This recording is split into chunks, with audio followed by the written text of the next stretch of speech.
અમદાવાદના નિકોલ વિસ્તારમાં આગામી નવરાત્રિ મહોત્સવને લઈને રાસલીલા દ્વારા એક ભવ્ય કાર્યક્રમનું આયોજન કરવામાં આવ્યું હતું. રાસલીલાના આયોજક શ્રી દિલીપભાઈ શર્માના આયોજનમાં યોજાયેલા આ કાર્યક્રમમાં ગુજરાતના પૂર્વ ગૃહ રાજ્યમંત્રી ગોરધનભાઈ ઝડફિયા મુખ્ય અતિથિ તરીકે ઉપસ્થિત રહ્યા હતા.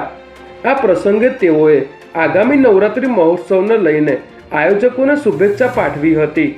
આ કાર્યક્રમ દરમિયાન વિવિધ ક્ષેત્રે નોંધપાત્ર કામગીરી કરનાર મહાનુભાવોનું રાસલીલા આઇકોન એવોર્ડ 2026થી સન્માન કરવામાં આવ્યું હતું. આ પ્રસંગે લોકલ અભ્યાસ ન્યૂઝના સાપ્તાહિકના તંત્રી શ્રી ગૌતમભાઈ બી ત્રિવેદીને પણ રાસલીલાના આયોજક શ્રી દિલીપભાઈ શર્માના હસ્તે એવોર્ડ આપીને સન્માનિત કરવામાં આવ્યા હતા. આ કાર્યક્રમમાં અસહાય મહિલાઓને અનાજની કીટનું વિતરણ કરી સમાજ સેવાનો સંદેશ આપવામાં આવ્યો હતો, જેમાં મોટી સંખ્યામાં લોકો, મહેમાનો અને ગણમાન્ય વ્યક્તિઓ કાર્યક્રમમાં ઉપસ્થિત રહ્યા હતા.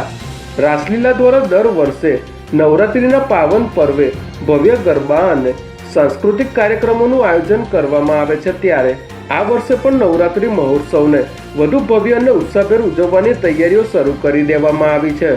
આયોજકોના જણાવ્યા મુજબ આ વખતે લોકો માટે ખાસ આકર્ષણો સાથે વિવિધ સાંસ્કૃતિક કાર્યક્રમો અને ગરબાનું આયોજન કરવામાં આવશે.